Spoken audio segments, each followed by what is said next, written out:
Hello भाई लोग, हम आज करने वाले हैं लुकीज़म मांगा को एक्सप्लेन। अगर आपने लुकीज़म सीजन 1 को नहीं देखा तो क्या कर रहे हो यार, फटाफट से जाकर नेटफ्लिक्स में हिंदी डब में अवेलेबल है, देख लो। तो लुकीज़म सीजन 1 में हमें दिखाया जाता है कि कैसे पार्क ह्योंग-सोंग एक मोटा लड़का है जिसे सब बुल्ली किया करते थे, कैसे एक रात कुछ पावर्स के चलते उसे एक नई हैंडसम और स्ट्रॉन्ग बॉडी मिलती है और वो कॉलेज में भी बहुत ज्यादा पॉपुलर हो जाता है। बहुत से उसके दोस्त बनते हैं और बहुत से उसके दुश्मन भी, जैसा कि आपको पता ही होगा। अब हम जानेंगे इसकी आगे की स्टोरी। तो फेस्टिवल आर्क के बाद हमें दिखाया जाता है पप्रिका टीवी आर्क। इसमें मोटे बॉडी को हम स्मॉल डैनियल कहेंगे और हैंडसम बॉडी को हम बिग डैनियल कहेंगे, ताकि कोई कंफ्यूजन ना हो। तो स्टोरी के शुरुआत में हमें दिखाया जाता है कि लिटिल डैनियल को पता चलता है ड्यूक पप्रिका नाम के एक वेबसाइट में अपना रैप का लाइव स्ट्रीम करने वाला है। दोनों ही जाकर लाइव स्ट्रीम शुरू करते हैं। कुछ लोग आकर उनकी लाइव स्ट्रीम को ज्वाइन करते हैं। जब वो लोग देखते हैं कि दोनों ही मोटे हैं तो वो लोग उन्हें उनके चैट में ही रोस्ट करना शुरू कर देते हैं और उन्हें सुअर भी बोलते हैं। और तो और वो लोग उनके खाने को लेकर भी बहुत ज्यादा मजाक बनाते हैं।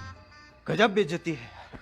डैनियल को ये सब देखकर बहुत ज्यादा बुरा लगता है और ड्यूक लाइव स्ट्रीम करना भी बंद कर देता है। तो तभी ड्यूक से हमें पता लगता है कि उसे कुछ मून बॉल्स मिले हैं, वो भी बस हेड की वजह से। मून बॉल पप्रिका टीवी में एक टाइप ऑफ सुपर चैट है जहाँ पर एक मून बॉल का प्राइस 10 सेंट है। ड्यूक बताता है कि अगर उनके पास 1000 मून बॉल हो जाते हैं तो वो इसे पैसन में बदल सकते हैं, पर इसमें उनका 40% कमीशन कटेगा। लेकिन जो पप्रिका टीवी के टॉप पे है उनका 30% कमीशन कटता है। लिटिल डैनियल बताता है उनके क्लास में एक यूई किम नाम की लड़की है जो कि इन टॉप क्रिएटर में ही आती है। उसके अगले ही दिन हम यूई किम और बिग डैनियल को साथ में क्लास में देखते हैं जहाँ पर यूई उसको बहुत ज्यादा ही कीमती पर्स गिफ्ट कर रही होती है। तभी बिग डैनियल को याद आता है कि उसके मॉम के पास भी कुछ ऐसा ही पर्स है जिसे वो बहुत संभाल कर रखती है और बिग डैनियल पर्स लेने से मना कर देता है। लाइफ में पहली बार हमारे बिग डैनियल को किसी लड़की से प्यार हो जाता है। अब हमारा डैनियल बहुत से बातें सोचने लगता है कि यूई उसका लव एंजल बन सके। उसके बाद हमें एक लड़की दिखाई जाती है जिसका नाम जोई होता है। हाँ, वही जोई। वो यूई और उसके दोस्तों को कैरियोके चलने के लिए बोलती है, पर यूई कहती है उसे शॉपिंग करना है। तो सब लड़कियां शॉपिंग करने चली जाती है। शॉपिंग करते करते जूई को एक पर्स बहुत ज्यादा ही पसंद आता है, पर यूई बोलती है कि ये पर्स तुझ पे बिल्कुल भी सूट नहीं करेगा और ये भी बोलती है कि ये पर्स बहुत ज्यादा बकवास दिख रहा है। और अगले ही दिन जूई वही पर्स यूई के पास देखती है। ये देखकर वो बहुत ज्यादा शॉक हो जाती है और जब हमारा बिग डैनियल क्लास में आता है तो यूई उसके साथ बहुत चिपकने लगती है। उसके अगले ही पल जूई सोचती है कि यूई बहुत बड़ी लाइव स्ट्रीमर है, उसके पास तो बहुत पैसा है और बिग डैनियल भी बहुत अमीर है। लेकिन सच कुछ और ही था। सच ये था कि बिग डैनियल बहुत गरीब था। उसे अच्छे कपड़े तो जे ने गिफ्ट किए थे। दूसरे ही सीन में हमें जैक और उसके दोस्त दिखाए जाते हैं जिसमें एक डो नाम का लड़का जैक को एक सिगरेट का बंडल ऑफर करता है और जैक उसे पूछता है तेरे पास इतना पैसा कहाँ से आया। तब डो बताता है कि वो पप्रिका टीवी में लाइव स्ट्रीम करता है और वो दिखाता है कि वो लाइव स्ट्रीम में कैसे बेशर्मा वाला हरकत करता है। और तो और आज साले ने 400 मून बैलून्स कमा लिया था। और डो कहता है कि मैं तुम लोगों को भी सिखा सकता हूँ, मतलब मुजरा। लेकिन सब लोग मना कर देते हैं। जिसके बाद हमें फिर से डो दिखाया जाता है जो पप्रिका टीवी में होता है और वो देखता है कि जूई भी पप्रिका में लाइव स्ट्रीम कर रही थी और अपने 2 बड़े बॉल्स दिखाकर उसे बहुत ज्यादा मून बैलून्स मिल रहे थे। एक गैंगनम लैंडलॉर्ड जूई को बहुत सारा मून बैलून्स भेजता है और उसके बाद जूई अपने लाइव स्ट्रीम बंद कर देती है और अब तक वो बहुत सारा पैसा कमा चुकी थी। उसके बाद जूई सोचती है कि अब वो बिग डैनियल को यूई से छीन कर रहेगी। दूसरे ही सीन में हमें दिखाया जाता है कि यूई भी उसी वक्त लाइव स्ट्रीम कर रही थी और उसे भी बहुत सारे मून बॉल्स मिल रहे थे, पर उसके चैट में गैंगनम नहीं था क्योंकि वो तो जूई के लाइव स्ट्रीम में था। और उसी पल यूई सोचती है कि मुझे लाइव स्ट्रीम का जगह बदलना होगा क्योंकि ये घर उसका बॉयफ्रेंड का बॉयफ्रेंड बहुत ज्यादा गुस्सा हो जाता है क्योंकि लाइव स्ट्रीम के वक्त उसे छुपना पड़ता है। तभी यूई उसके बॉयफ्रेंड का गुस्सा शांत करने के लिए उसे वही पर्स देता है जो पर्स उसने बिग डैनियल को दिया था, लेकिन बिग डैनियल लेने से मना कर दिया था। जिसके बाद हमें वास्को गैंग का एक मेंबर दिखाया जाता है जो कि बहुत उदास होता है क्योंकि उसकी बंदी उसको छोड़ के चली गई थी, कि वैसे ही जैसे आपकी वाली आपको छोड़ के चली गई। और हाँ, आप लोग अभी तक वीडियो देख रहे हो तो एक लाइक तो बनता है, अगर हो सके तो सब्सक्राइब भी कर देना क्योंकि सब्सक्राइब एक कनेक्शन और लाइक एक इमोशन है। और उसके बाद कुछ गैंग के लड़के उसे मना रहे होते हैं कि जो हुआ उसे जाने दो, एक जाएगी तो दूसरी भी आएगी। उसके दूसरे ही सीन में हमें दिखाया जाता है कि बिग डैनियल यूई के साथ में होता है और उसे पूछता है कि तुम्हें मोटे लड़कों के ऊपर क्या थॉट्स है। तब यूई बताती है कि सब इंसेन है। और ये बात सुनकर बिग डैनियल यूई को अच्छी लड़की समझता है जो कि वो बिल्कुल भी नहीं थी क्योंकि यूई यहाँ पर कूल बनने की कोशिश कर रही थी ताकि वो जूई की जला सके। आगे हमें दिखाया जाता है कि ड्यूक लिटिल डैनियल और वो चश्मिश लड़का जो कि अभी भी लाइव स्ट्रीम कर रहे थे, स्टिल उनको हेट ही मिल रहा था। व्यूज बढ़ाने के लिए वो चश्मिश लड़का बिग डैनियल को बुलाने के लिए बोलता है पर ड्यूक मना कर देता है ताकि बिग डैनियल डिस्टर्ब ना हो। ये सब सुनकर लिटिल डैनियल सोचता है कि ड्यूक बहुत अच्छा लड़का है, वो किसी का हेल्प नहीं चाहता। अब हम बात करने वाले हैं यूई के बारे में जो कि पप्रिका टीवी पर लाइव स्ट्रीम करने से पहले सर्फिंग कर रही होती है और वो देखती है कि जूई भी उसी वक्त लाइव स्ट्रीम कर रही थी और उसे बहुत सारे मून बैलून्स मिल रहे थे। ये सब देखकर यूई अपने लाइव स्ट्रीम पर ब्याडी की तरह हरकत करती है ताकि उसे अटेंशन मिले। इसी वजह से उसके बड़े बैलून्स देखकर चैट उसे मून बैलून्स भेजती है। अगले ही सीन में हम देखते हैं कि ड्यूक फिर से लाइव स्ट्रीम करता है पर उसे कोई भी सपोर्ट नहीं मिल रहा था, पर आज उसकी किस्मत चमकने वाली थी क्योंकि बिग डैनियल उसकी लाइव स्ट्रीम ज्वाइन करने आ जाता है और पूरी चैट में कंपटीशन लगता है कि कौन कितना मून बैलून्स भेज सकता है। एट द एंड ड्यूक और बिग डैनियल ने $2000 कमा लिए थे और वो सारा पैसा ड्यूक बिग डैनियल को देता है, पर बाद में वो लोग इसे 50-50 कर लेते हैं। उन पैसों से लिटिल डैनियल सोचता है कि अपने मॉम को कुछ गिफ्ट करेगा और बाकी पैसों से यूई के लिए कुछ गिफ्ट गिफ्ट लेगा। बट अभी लिटिल डैनियल को बहुत बड़ा सदमा लगने वाला है यूवी की सच्चाई जानकर। अभी यूवी और एक लड़का उसके साथ स्टोर पे आता है। पहले पहले लिटिल डैनियल को लगता है कि ये लड़का यूवी का भाई होगा, पर सच्चाई तो कुछ और ही था। ये खरीदने आया था हेलमेट। मेरा मतलब आप समझ पा रहे हो कि मैं कौन से हेलमेट की बात कर रहा हूँ। फिर भी लिटिल डैनियल अभी तक समझ नहीं पाता। तब लिटिल डैनियल यूवी को देख रहा होता है और यूवी उसे बहुत भला बुरा बोलती है। तब जाकर लिटिल डैनियल को समझ में आता है कि यूवी जैसी क्लास में एक्ट करता है वो वैसी नहीं है। अभी तक लिटिल डैनियल यूवी को ही देख रहा था और यूवी के बॉयफ्रेंड को ये सब देखकर अच्छा नहीं लगता। तभी वो लिटिल डैनियल को एक पंच मारने ही वाला था, पर लिटिल डैनियल उससे बाय मिस्टेकली बच जाता है। तभी यूवी का बॉयफ्रेंड बहुत ज्यादा गुस्सा हो जाता है और वो फिर से लिटिल डैनियल को पंच मारने ही वाला था कि तभी जैक की एंट्री होती है और यूवी कहती है मेरे क्लास में है। असल में जैक यहाँ पर लिटिल डैनियल को बचाने आया था। जब यूवी का बॉयफ्रेंड जैक को मारने आता है तब जैक वो पर्स यूवी के बॉयफ्रेंड के हाथ में देख लेता है और वो यूवी से कहता है कि ये तो वही पर्स है ना जो तुम बिग डैनियल को गिफ्ट कर रहे थे। पर यूवी उसे झूठा बोलता है। यूवी का बॉयफ्रेंड उसका मुंह बंद करके जैक से सारी बात पूछता है। तब जैक बताता है कि हमारे क्लास में एक डैनियल नाम का लड़का है जिसको तेरी गर्लफ्रेंड लाइन मारता है। ये सब सुनकर यूवी का बॉयफ्रेंड यूवी को एक पंच मारता है और वो गिरने के बाद भी उसे मारने लगता है। भाई कसम से मैं ये सब एक्सपेक्ट नहीं किया था कि इसमें लड़की को पीटने वाला डैनियल भी होगा। देन जैक यूवी को बचाने आता है। इसके बाद हमें पता लगता है कि जूही पेपरिका टीवी पे लाइव स्ट्रीम कर रहा होता है और ये भी पता लगता है कि गैंगनम लैंडलॉर्ड असल में एक टर्की इंसान है जो कि अपनी सारी सेविंग्स को जूही के पीछे बर्बाद कर रहा है। वो पहले ऐसा यूवी के साथ भी करता था, पर जब उसे पता चला कि यूवी का बॉयफ्रेंड है वो जूही पे शिफ्ट हो गया और ये चैट में भी झूठ बोलता है कि ये बहुत सी कंपनी चलाता है, पर असल में ये अपना डैड का पैसा उड़ा रहा था जो कि डिसेबल है, इसीलिए उन्हें कुछ पेंशन मिलता था और उसी पेंशन को ये जूही के पीछे उड़ा रहा था। और तो और ये अपना डैड का ख्याल भी नहीं रखता था। इसके डैड मर जाए तो भी उसको कुछ फर्क नहीं पड़ेगा। इससे लग रहा था कि जूही इसके प्यार में अंधी हो गई है, इसीलिए ये सारे पैसे उसको भेज रहा था। ये सोच रहा था जूही से शादी करने के बाद पैसे वापस मिल जाएंगे। अगले ही सीन में हम फिर से स्टोर में आते हैं जहाँ पे उस लड़के और जैक के बीच में फाइट होने वाली थी। उसके बाद जब वो लड़का जैक को पंच करने जाता है तब जैक उसके सारे पंचेस से बच जाता है और वो यूवी से बोलता है कि अगर तुम मीरा को ना बताओ कि मैंने इस लड़के के साथ फाइट किया है तो मैं तुम्हें इससे बचा लूंगा। तब यूवी यहाँ बोलती है और जैक इस लड़के को फाइट में हराने लगता है और उस लड़के को फाइट में नॉकआउट करने के बाद जैक लिटिल डैनियल को कहता है कि अब हिसाब बराबर हुआ, मैंने तुझे बहुत मारा था पहले पर अब हमारा हिसाब पूरा हुआ। उसके दूसरे ही सीन में हमें वास्को भाई को दिखाया जाता है जो कि बेंच प्रेस कर रहा होता है। फिर आते हैं हम गैंगनम लैंडलॉर्ड के पास जिसके पास अब सारे पैसे खत्म हो चुके थे, इसीलिए अब वो बैलून्स नहीं भेज सकता। उसे पता लगता है कि जूही भी अब उसे इग्नोर कर रही है, बिल्कुल यूवी की तरह। उसके बाद वो सोचता है कि जूही को रियल लाइफ में मिलेगा, इसीलिए वो जूही के लाइव स्ट्रीम का एक स्क्रीनशॉट लेता है जिसमें उसके पीछे एक विंडो दिख रहा था। ये ठरकी इंसान बस एक स्क्रीनशॉट से जूही का पूरा एड्रेस निकाल लेता है। उसके कुछ दिन बाद दिखाया जाता है कि जूही को कुछ कपड़े नहीं मिल रहे थे। असल में ये कपड़े गैंगनम ठरकी ही चुरा रहा था। उसके बाद ये गैंगनम ठरकी लिटिल डैनियल के स्टोर में बियर खरीदने आता है जहाँ पर लिटिल डैनियल देखता है कि वो जूही का लाइव स्ट्रीम देख रहा था और उसके साथ लिटिल डैनियल और कुछ नोटिस करता है, पर हमें यहाँ पे नहीं बताया जाता। तभी रात को जूही अपने फ्रेंड के साथ बात करते करते कचरा फेंकने बाहर आई होती है और उसे बहुत डर लगता है, इसीलिए वो फोन में बात कर रही थी ताकि कोई प्रॉब्लम ना हो। तभी वो ठरकी इंसान आ जाता है और जूही से रास्ता पूछता है, पर जूही को पता चलता है कि ये एक नंबर का ठरकी इंसान है। और तभी वहाँ पे लिटिल डैनियल आता है और जूही से बोलता है कि तुम यहाँ से भाग जाओ। तभी जूही सोचती है कि ये मोटा कौन है। लिटिल डैनियल यहाँ पर जूही की मदद करने आया था क्योंकि उसने देखा था कि ये गैंगनम लैंडलॉर्ड बियर के साथ एक बड़ी सी नाइफ भी खरीदी थी। तभी वो ठरकी इंसान जूही पे हमला करने को आगे बढ़ता है और लिटिल डैनियल जैक से सीखी टेक्निक से एक ही वार में उसका नाइफ गिरा देता है और उसे दूसरा पंच मारने जा रहा होता है कि वो उस पंच से बचकर नाइफ उठा लेता है और जूही को मारने आगे बढ़ता है। तब लिटिल डैनियल जूही के आगे आ जाता है ताकि उसे बचा सके। तभी जूही को याद आता है कि ये लड़का तो उस दिन डैनियल को लेने आया था जब वो बेहोश हो गया था और तब उस गैंगनम पे एक डंबल आके जोर से लगता है और वो डंबल हमारे वास्को भाई ने मारा था। तभी हमें पता लगता है कि कैसे लिटिल डैनियल इस ठरकी का पीछा कर रहा था। जब उसे पता चलता है कि वो जूही के साथ कुछ करने वाला है, पुलिस को कॉल करता है और उसके साथ वो वास्को भाई को भी कॉल कर दिया था। वास्को उस ठरकी को बहुत पीटता है। तभी गैंगनम जूही से कहता है कि मैंने तुम्हें बहुत सारा मून बैलून्स भेजा पर तुम मेरे साथ ये क्या कर रहे हो। तब जूही को पता लगता है कि ये गैंगनम लैंडलॉर्ड है। गैंगनम फिर से वास्को के ऊपर हमला करता है पर वास्को उसके ऊपर भारी पड़ जाता है और उसे फिर से पीटने लगता है। तभी उस ठरकी का बाप आ जाता है और उसके बेटे को छोड़ने को बोलता है। ये सब देखकर गैंगनम लैंडलॉर्ड उसके बाप के ऊपर ही चिल्लाता है और कहता है कि ये सब आपकी वजह से ही हुआ है। ये सब सुनकर लिटिल डैनियल बहुत गुस्सा हो जाता है और उसे याद आता है कि उसने भी अपने मॉम को कुछ ऐसा ही बोला था। उसके बाद गैंगनम लैंडलॉर्ड कहता है कि हम जैसे लोग से कोई बात नहीं करता, मैं बस लोग कोसते हैं और हमारा मजाक उड़ाते हैं। पर वास्को कहता है कि हमने भी इस फेस से ओवरकम किया है। उसके बाद पुलिस आकर गैंगनम लैंडलॉर्ड को ले जाता है और जूही लिटिल डैनियल को गले लगती है। ये सब देखकर वास्को रोने लगता है। भाई मेरे को आज तक समझ में नहीं आया ये वास्को बात बात में रोने क्यों लगता है। अगर तुम लोगों को पता है तो कमेंट में बता दो। अगले दिन सुबह क्लास में बिग डैनियल कल रात के बारे में सोच रहा होता है। तभी जूही आती है और बिग डैनियल को गुड मॉर्निंग बोलती है और उसके मोटे बॉडी के बारे में भी पूछती है। मतलब अब जूही को पता लग गया है कि मोटे लोग बुरे नहीं होते और वो लाइव स्ट्रीम भी छोड़ चुकी थी। उसके बाद क्लास में यूवी आती है जिसका फेस टमाटर की तरह लाल हो गया था क्योंकि उसके बीएफ ने उसको पीटा था। वो जैक को एक हैंड की गिफ्ट करती है और उसे थैंक्स बोलती है क्योंकि कल जैक ने उसको बचाया था। लेकिन ये सब बात मीरा सुन रही होती है। उसके दूसरे ही सीन में हमें ड्यूक को दिखाया जाता है जो अभी पेपरिका टीवी पर थोड़ा फेमस हो रहा था अपने रैप की वजह से। अभी हमें दिखाया जाता है कि यूवी एक आदमी से मिलती है जो कि उस उस 2 बॉडी वाली लड़की का बॉडीगार्ड होता है, वो उसे कुछ काम ऑफर करता है। उसके बाद हमें दिखाया जाता है कि जैक मीरा को मना रहा होता है। तभी यूई का बॉयफ्रेंड आकर मीरा को सारी बातें बता देता है और मीरा वहाँ से गुस्सा होकर चली जाती है। ये सब देखकर जैक बहुत गुस्सा हो जाता है और यूई और उसके ग्रुप का धुलाई कर देता है। तो इसी के साथ हमारा पेपरिका आर्क हुआ कंप्लीट। अगर आपको 2 आर्क एक वीडियो में चाहिए तो वीडियो में 1000 लाइक का टारगेट कंप्लीट कर दो। तब तक के लिए बाय बाय।